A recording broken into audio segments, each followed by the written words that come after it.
अब हम स्टार्ट करेंगे पार्ट नंबर 7। पार्ट नंबर 7 हमारे इस वाले चैप्टर का, चैप्टर नंबर 3 का। इसमें हम समझेंगे कि ग्लोबल एंटरप्राइज क्या है। देखो, आप प्राइवेट समझ चुके हो, पब्लिक समझ चुके हो, अब समझेंगे कि ये ग्लोबल एंटरप्राइज क्या होता है। ठीक है, ग्लोबल एंटरप्राइज का हमने पहले पार्ट में, पार्ट नंबर 1 में, इंट्रोडक्शन में ये देखा था, जो ऑपरेट करते हैं, जो क्या करते हैं, ऑपरेट करते हैं इन मोर देन वन कंट्री।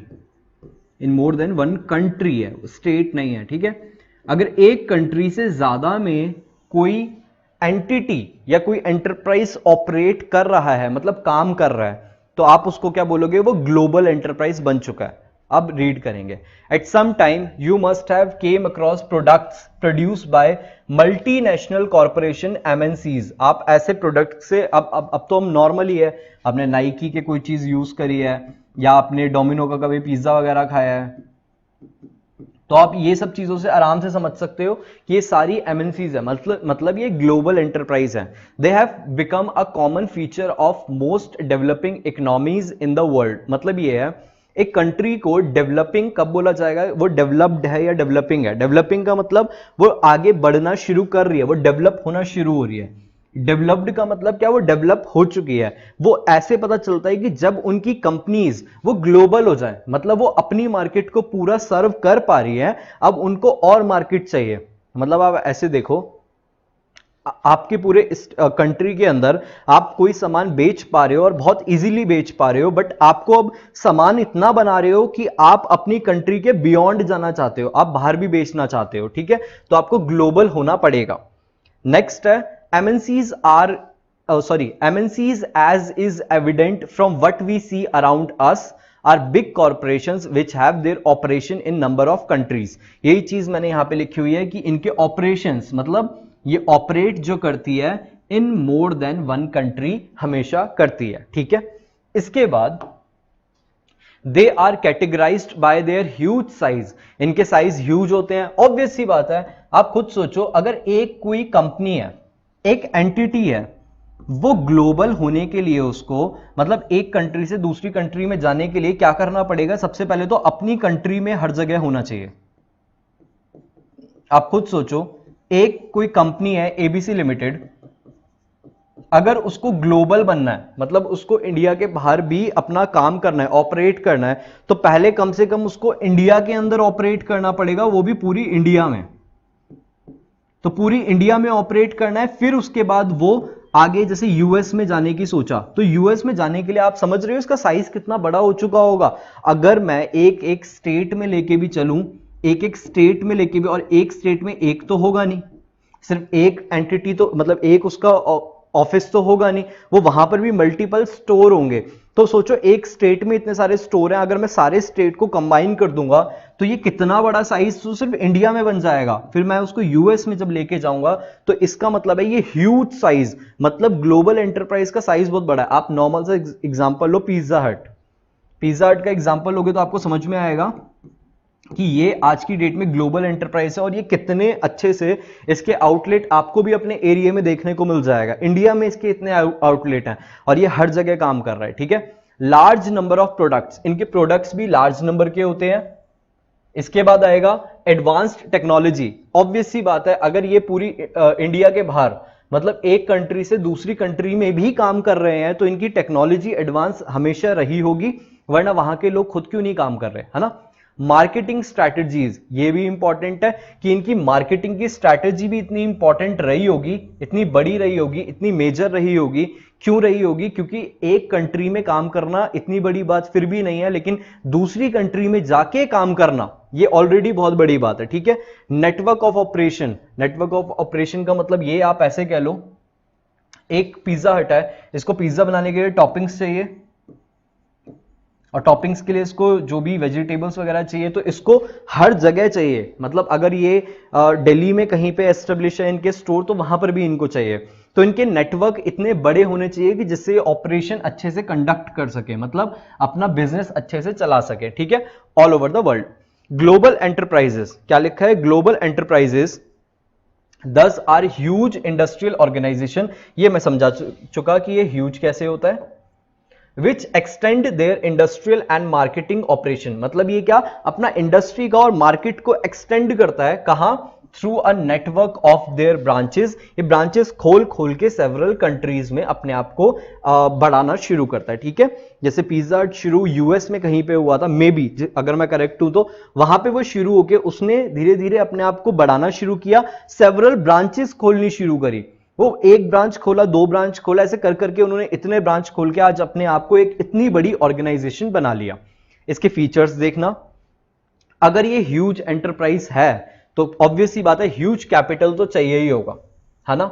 अगर आप सोचो ना सिर्फ एक इंडिया में पूरी इंडिया कैप्चर करना है अगर आपको, तो आपको वहां पे कितना ह्यूज इन्वेस्टमेंट चाहिए, मतलब फंड्स चाहिए, ह्यूज फंड्स चाहिए। अगर आपको बाहर भी जाना है तो आपको और कितना फंड्स चाहिए, तो आपको इन्वेस्टमेंट तो बहुत ज्यादा चाहिए।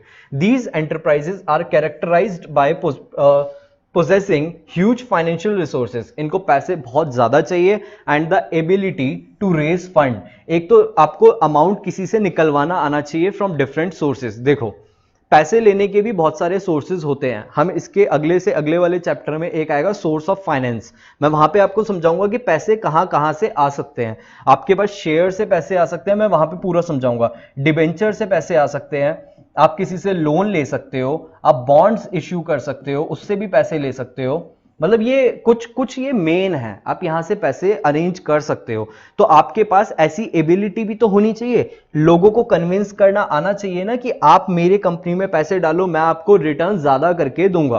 तो ये सब चीजें, they are able to tap fund from various sources, और एक सोर्स से कभी भी पैसा नहीं लेते आप, पैसे जब भी अरेंज करते हो बहुत सारे सोर्सेज से हमेशा करते हो, ठीक है। ये सारी चीजें मैं समझाऊंगा जब सोर्स ऑफ फाइनेंस समझेंगे उस वाले चैप्टर में। नेक्स्ट है फॉरेन कोलैबोरेशन, ये इंपॉर्टेंट है। आप सोचो एक इंडिया की कंपनी यूएस में अपने आप को बनाने वाली है, एस्टेब्लिश करने वाली है, तो इसकी यूएस से अच्छे रिलेशंस होने चाहिए, मतलब फॉरेन कोलैबोरेशन बहुत अच्छा होना चाहिए, तभी तो एक कंट्री दूसरी कंट्री में जाके अच्छे से बिजनेस कर पाएगी। अगर इन दोनों के रिलेशन अच्छे नहीं है तो आप कैसे कर सकते हो बिजनेस, नहीं कर सकते उस कंट्री में। Global enterprises usually enter into agreement with Indian companies pertaining to the sale of technology, production of goods, use of brand names for the final products etcetera.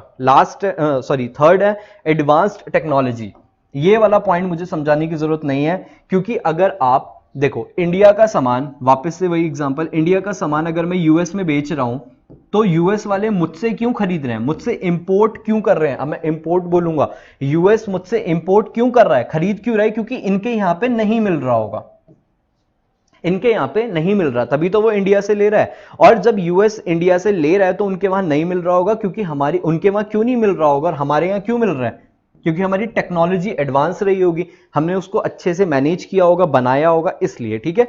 तो हमेशा ग्लोबल एंटरप्राइज की technology advance रहती है।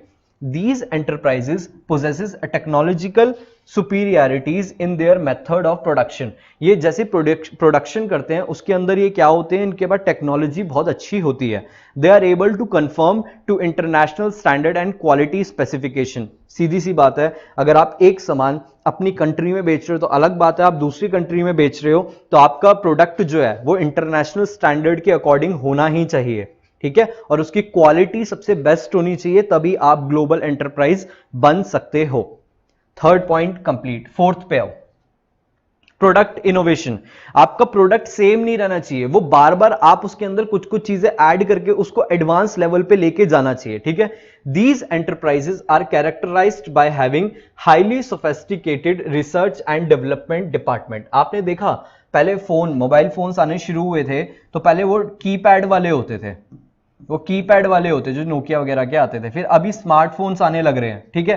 फिर और अब आप देख रहे हो उनके अंदर हर दिन कोई एक नया फीचर ऐड होता चला जा रहा है, होता चला जा रहा है, होता चला जा रहा है, मतलब हर महीने एक फोन के अंदर, एक मोबाइल फोन के अंदर एक नया फीचर आए जा रहा है, उसको हम बोलते हैं प्रोडक्ट इनोवेशन। और वो कैसे आ सकता है, आप सोचो एक कंपनी अगर कीपैड वाला, एक टाइम था नोकिया मार्केट कैप्चर करके बैठी हुई थी पूरे मोबाइल फोन का, मतलब इनके पास मेजर शेयर होल्डिंग थी। आज की डेट में इनके पास शेयर होल्डिंग बहुत कम है, मतलब ये नहीं बोल रहा बिल्कुल है, बट बहुत कम है। ये क्यों हुआ, ये इनके साथ इसलिए हुआ क्योंकि इन्होंने रिसर्च और डेवलपमेंट के अंदर पैसे इतने नहीं लगाए। मतलब इन्होंने अपने फोन को और अच्छा बनाने की जो मतलब और ज्यादा उसको इनोवेट करने की कोशिश नहीं करी। जो इनका फोन चल रहा था ये उसी को एज इट इज बेचे जा रहे थे। तो आपको इनोवेशन करनी जरूरी है, क्योंकि आपको पता है मार्केट में कंपटीशन हाई है, उसमें बने रहने के लिए आपको प्रोडक्ट इनोवेशन करनी आनी चाहिए। Engage in the task of developing new products and superior design of existing products। मतलब या तो न्यू प्रोडक्ट्स बनाना शुरू करो या फिर सुपीरियर डिजाइन अच्छे लाओ अपने एग्जिस्टिंग प्रोडक्ट्स के। जब स्मार्टफोन्स आने शुरू हो रहे थे तब वो कैसे दिखते थे और आज की डेट में वो कैसे दिखते हैं, आपके बहुत ज्यादा डिफरेंस देखने को खुद मिल जाएगा। ठीक है। Qualitative research require huge investment. अब रिसर्च और डेवलपमेंट में भी बहुत ज्यादा इन्वेस्टमेंट करनी पड़ती है, और वो सारी इन्वेस्टमेंट कौन ही अफोर्ड कर पाता है? ग्लोबल एंटरप्राइज ही अफोर्ड कर पाते हैं। क्यों? क्योंकि ग्लोबल एंटरप्राइज के पास प्रॉफिट बहुत ज्यादा पड़ा होता है, तो वो इसमें पैसा इन्वेस्ट कर सकते हैं। Marketing strategies. अब आपको पता है अगर आपको एक कंट्री से दूसरे कंट्री में काम करना है, मतलब वहां पर जाके भी, और मोर देन वन कंट्री का मतलब हो सकता है यूएस के अंदर भी हो और यूके वगैरह के अंदर भी हो, तो आपको यह करने के लिए आपकी मार्केटिंग बहुत अच्छी होनी चाहिए। ठीक है।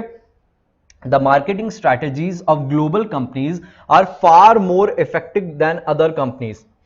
तभी तो ये ग्लोबल बन गए हैं। समझने की कोशिश करो।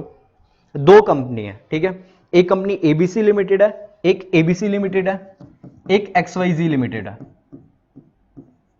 दोनों कंपनी में से ये वाली जो कंपनी है ये प्रोडक्ट को इनोवेट अच्छा कर रहा है, मतलब बार बार चेंजेस करता है अच्छे वाले। यहां पे मार्केटिंग की बहुत अच्छी स्ट्रैटेजी है, तो ऑब्वियस सी बात है जब ये सब चीजें होंगी तो ये ग्लोबल जाने के काबिल होगी। ये नहीं होगी, ये कुछ नहीं करते, ये बस जो इंडिया में जो काम कर रहे हैं उसी पे स्टक रहते हैं, आगे बढ़ने की कोशिश नहीं करते। तो ग्लोबल कौन जाएगा? ग्लोबल ये जाएगा, वो नहीं जा पाएगा। ठीक है। They use aggressive marketing strategies in order to increase their sale in a short period। Aggressive marketing strategies मतलब मार्केटिंग में ये इतना ज्यादा पैसा खर्च करते हैं, मतलब आप एडवर्टाइजमेंट बोल लो, अभी शॉर्ट में मार्केटिंग बहुत बड़ा टर्म है, ठीक है, बट आप शॉर्ट में एडवर्टाइजमेंट बोलो। एडवर्टाइजमेंट, ये एडवर्टाइजमेंट में इतना सारा पैसा खर्च करते हैं कि जिससे इनकी सेल्स छोटे से पीरियड में बहुत ज्यादा बन सके। आगे है सेंट्रलाइज्ड कंट्रोल। इनका सारा कंट्रोल कहां पे होता है? आपने सुना होगा, जैसे फेसबुक आपने नाम सुना होगा, इसका हेडक्वार्टर यूएस में है। ऐसी एप्पल वगैरह का भी हेडक्वार्टर यूएस में है। ठीक है। ऐसी हम इंडिया की बात करें तो रिलायंस इंडस्ट्रीज है, इसका हमारा जो रिलायंस का जो हमारा वो है हेडक्वार्टर है, वो किधर है? वो मुंबई में है। तो ये कैसे हमें चीजें पता चल रही है? मे बी मुंबई में है, मे बी। ठीक है। They have their headquarter in their home country. Home country में होना चाहिए जहां से वो सारे ब्रांचेस चलते हैं। एक बात सोचो, अगर मान लो कोई कंट्री है जो ग्लोबल हो गई है, जैसे आपकी डोमिनो, ये आपकी कंपनी ग्लोबल हो चुकी है आज। ग्लोबल मतलब एक कंट्री से ज्यादा काम कर रही है, मतलब मोर देन वन कंट्री में ये ऑपरेट कर रही है। अब इसका जो हेडक्वार्टर है वो वहीं होना चाहिए इसकी होम कंट्री में, मतलब यूएस की अगर ये है तो वहीं पे इसका हेडक्वार्टर होना चाहिए। ऐसा नहीं हो सकता डोमिनो का हेडक्वार्टर इंडिया में है, ये नहीं होना चाहिए। ठीक है, ये नहीं होना चाहिए। और जहां हेडक्वार्टर होता है, आपने सुना होगा इस कंपनी का हेडक्वार्टर वहां पे, इसका हेडक्वार्टर वहां पे है, तो जिसका हेडक्वार्टर जहां पे होता है वहीं से सारे डिसीजन लिए जाते हैं, वहीं से सारी ब्रांचेस को चलाया जाता है। लास्ट पॉइंट है ग्लोबल एंटरप्राइज का। ये बहुत इंपॉर्टेंट टॉपिक है ग्लोबल वाला, ठीक है, इसको बहुत अच्छे से समझ लेना। Expansion of market territory. सीधी सी बात है, मेरा मार्केट इंडिया छोटा पड़ गया था, मैंने इंडिया में सब लोगों को सारा सामान अपना बेच रहा था, फिर भी मेरा प्रोडक्ट जो था वो एक्सेस था, मतलब ज्यादा था, तो मैं क्या करूंगा? उसको बेचने के लिए बाहर निकल जाऊंगा। मतलब ये नहीं कर रहा, एक तरह से मैं आप देखोगे तो इंडिया में सामान इंडिया में प्रोडक्ट एक्सेस हो रहा है, तो मैंने बाहर वाली कंट्रीज में बेचना शुरू कर दिया। मैंने इसको यूएस में बेचना शुरू कर दिया, मैंने इसको यूके में बेचना शुरू कर दिया। तो इसका मतलब ये हो गया कि आप क्या कर रहे हो? आप एक्सपेंड कर रहे हो, एक्सपेंशन।